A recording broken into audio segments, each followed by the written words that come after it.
हमारे पास nuclear button है, nuclear button है, यही कहते थे।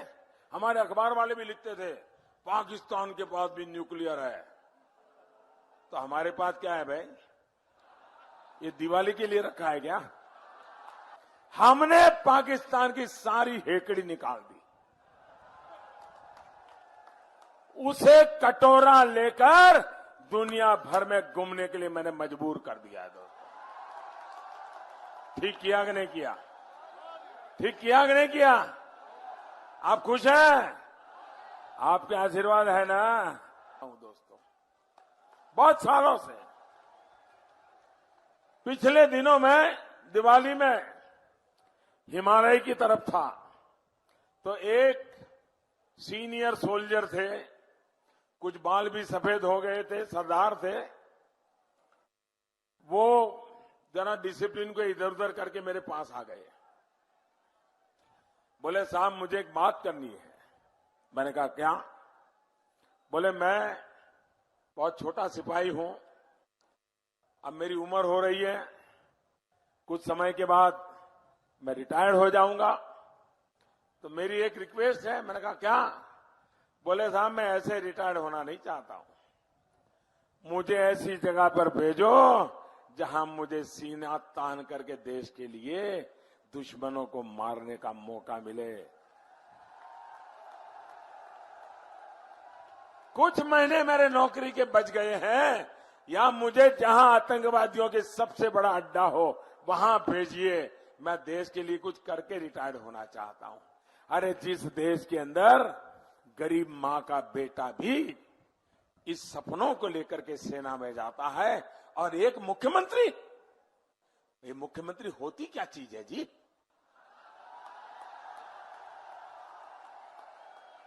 ये प्रधानमंत्री क्या चीज होती है?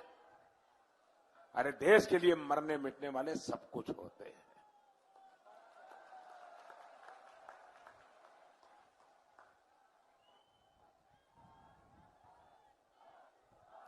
ऐसे अपमान करते रहते हैं। और इतना ही नहीं, ये लोग कांग्रेस पार्टी जो है, जिसे देश की कोई चिंता नहीं है, सेना का गौरव उसको ध्यान नहीं है, सेना के सामर्थ्य पर उसका भरोसा नहीं है, कांग्रेस के नेता यहां तक कह दिए, भारत के सेना अध्यक्ष को उन्होंने कह दिया वो तो गली का गुंडा है। क्या देश के सेना के मुखिया को आप ये कहोगे? ये कांग्रेस के जिम्मेवार लोग बोलते हैं। भाइयों बहनों, पाकिस्तान को मिली खुली छूट के कारण हमारे देश में आतंकी हमले बहुत आम बात थी। आज भी श्रीलंका में कितना भयंकर आतंकी हमला हुआ है। लोग भगवान यीशु की प्रार्थना कर रहे थे, चर्च में थे, ईस्टर का पर्व मना रहे थे, और आतंकवादियों ने जाकर के सैकड़ों लोगों को आज मार दिया है। भाइयों, क्या गुनाह था उनका? भगवान यीशु के चरणों में बैठ करके प्रार्थना कर रहे थे। यह आतंकवाद फैलता चला जा रहा है। भारत में भी आतंकवाद ने 40 साल में भारत के नाक को दम ला करके रखा हुआ है। हमारे वीर जवान तिरंगा लपेट करके उनका शरीर घर में लौट आता है। भाइयों, आए दिन हम बलिदान देते चले जा रहे हैं। भाइयों बहनों, इन आतंक के सरपरस्तों को सबक सिखाना चाहिए कि नहीं सिखाना चाहिए? इस देश से आतंक खत्म होना चाहिए कि नहीं होना चाहिए? वीरों की जिंदगी बचनी चाहिए कि नहीं बचनी चाहिए? और भाइयों बहनों, आतंक के सरपरस्तों को सबक सिखाने के लिए मैंने फैसला किया है।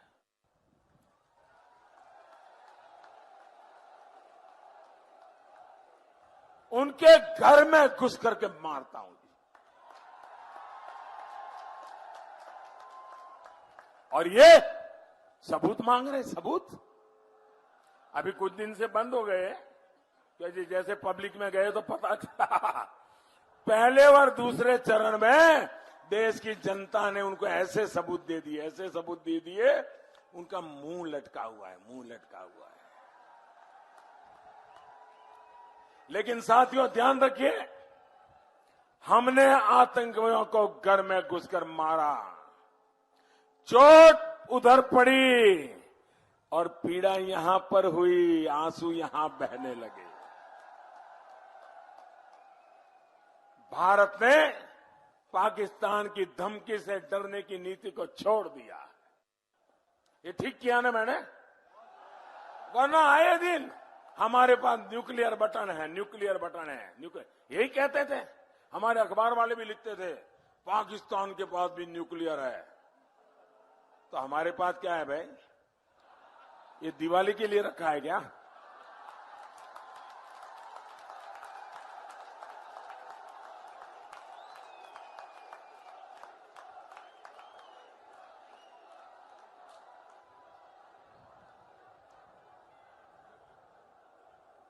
ये क्या तरीका है?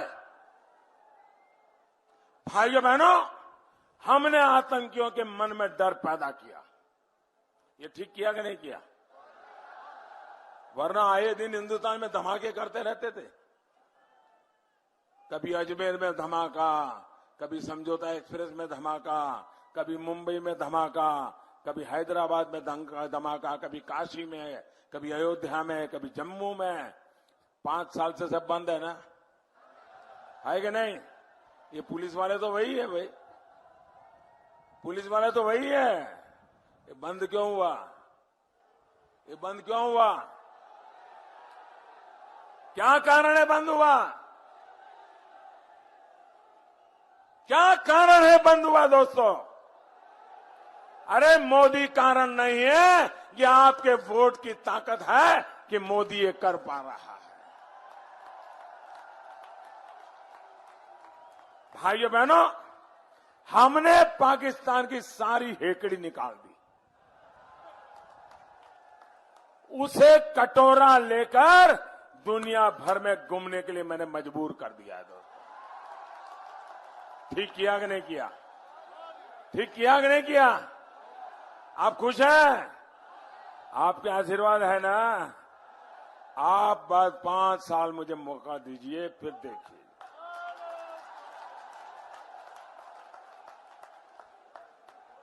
आपको लगता है ठीक किया, लेकिन कांग्रेस और उसके महामिलावटी लोग हैं, उनको लगता है ठीक नहीं किया।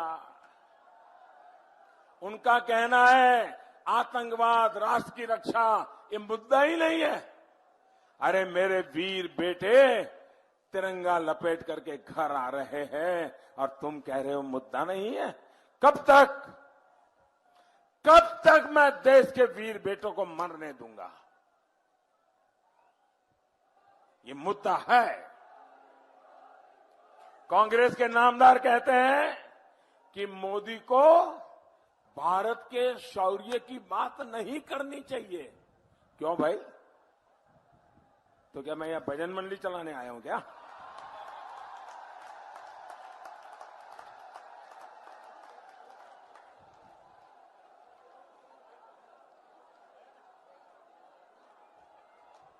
क्या तरीका है ये? क्या आपको पता है कि कांग्रेस ऐसा क्यों कह रही है? साथियों, इसके पीछे एक पूरा इतिहास है, जिसका अहम सेंटर ये बाड़मेर रहा है, राजस्थान रहा है। यहां की वीर माताएं रही है।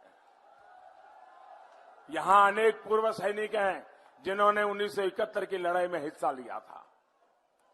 तब हमारे सैनिकों के शौर्य के कारण पाकिस्तान का एक बड़ा हिस्सा हमारे कब्जे में आया था। 90,000 पाक सैनिक हमारे कब्जे में थे साहब। लेकिन उसके बदले में हमने शिमला में जाकर के क्या किया? सरकार ने टेबल पर सब गंवा दिया जो जवान जीत करके लाए थे। दुनिया भर से जो दबाव भारत पर पड़ा और सरकार ऐसी कांप गई कि उन्होंने हस्ताक्षर कर करके मामला पूरा कर दिया। अगर उस समय मोदी होता तो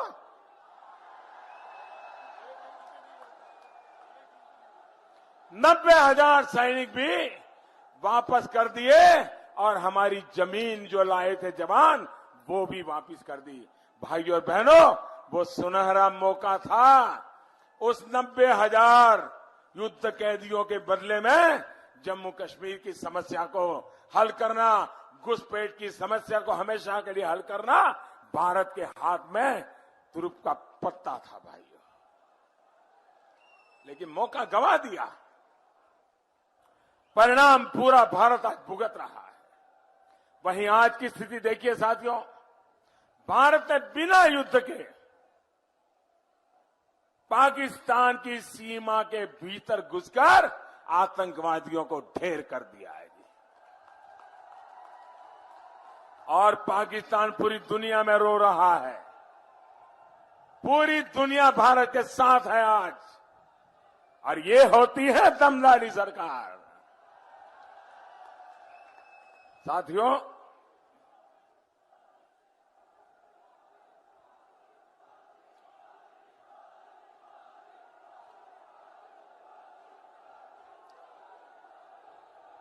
एक और कारण है जिसकी वजह से कांग्रेस राष्ट्रीय सुरक्षा की बात नहीं करती। ये कारण है सुरक्षा के साथ किया गया खिलवाड़। मैं आपको कांग्रेस की सिर्फ पिछली सरकार के कार्यकाल का भी उदाहरण दूंगा, क्योंकि इन माताओं बहनों को पता चले आप अपने वीर बेटों को सेना में भेजा हुआ है माताएं, और इसलिए मैं बताना चाहता हूं उन लोगों ने आपके बेटों के साथ क्या किया है।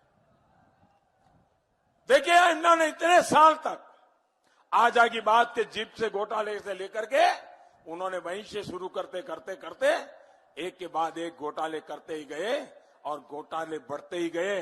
सारे सुरक्षा के सौदों में रुपये कमाने के सिवाय कुछ नहीं किया है। साथियों, कांग्रेस ने 2009 में वादा किया था कि सेना के आधुनिकीकरण के लिए हथियार, लड़ाकू विमान, समंदर पर चलने वाले जहाज, समंदर से आसमान तक का सुरक्षा घेरा मजबूत करेंगे। ये उन्होंने वादा किया था। लेकिन हुआ क्या? दशकों से चला आ रहा राफेल विमान का सौदा ठप हो गया। कांग्रेस मलाई खाने की कोशिश करती रह गई। इस दौरान पुराने पड़े विमान, मिग विमान गिरते गए।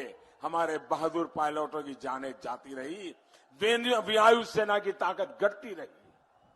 स्थिति ये थी कि सेना के पास आधुनिक तोप नहीं थी। आप हैरान हो जाओगे, 85 के बाद सेना में आधुनिक नई तोप नहीं आई है। इतना बड़ा देश, ये कैसे लड़ेंगे?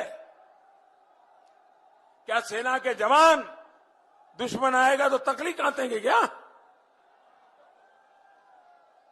पर्याप्त गोला बारूद नहीं था, बुलेट प्रूफ जैकेट नहीं था, पर्याप्त नाइट विजन डिवाइस नहीं थे, और यहां तक कि आधुनिक राइफलें तक नहीं थी।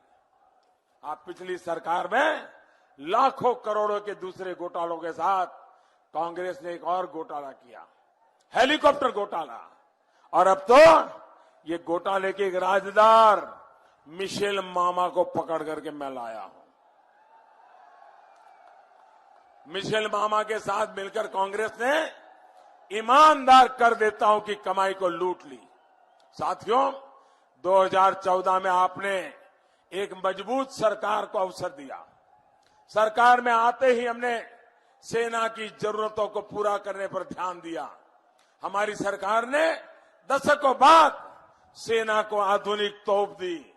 हमने कांग्रेस के सारे दलालों को दूर भागते हुए राफेल लड़ाकू विमान के लिए सीधे फ्रांस सरकार से सौदा किया। ये जहाज कुछ महीनों में ही भारत के आसमान में उड़ना शुरू करेगा। जिस तेजस विमान को कांग्रेस ने बेसहारा छोड़ दिया था, उसे बनाने की प्रक्रिया को हमने नए सिरे से तेज किया। अब दुनिया की सबसे आधुनिक राइफल का निर्माण भारत में हो रहा है। दोस्तों,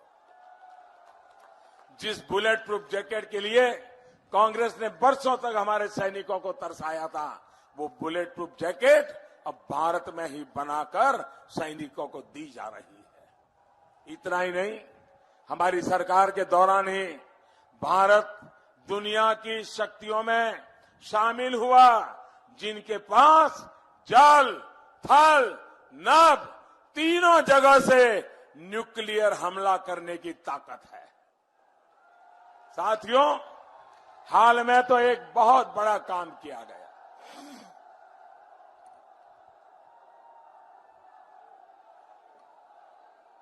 हाल में एक बहुत बड़ा काम किया गया। अंतरिक्ष में भी, स्पेस में भी हमारे संसाधनों को बचाने की क्षमता हमने हासिल की है। अब स्पेस में भी हमारी मिसाइलें दुश्मनी की साजिशों को नाकाम कर सकती हैं। आपने देखा होगा, अभी कुछ ही दिन पहले जमीन पर से मिसाइल निकली, अंतरिक्ष में 3 मिनट में जाकर के अंतरिक्ष में सैटेलाइट को मार गिराया और हम दुनिया के चौथे देश बन गए इस सिद्धि प्राप्त करने वाले। ये अंतर होता है राष्ट्रवाद से ओतप्रोत एक मजबूत सरकार में और वंशवाद से प्रेरित एक मजबूर और कमजोर सरकार में।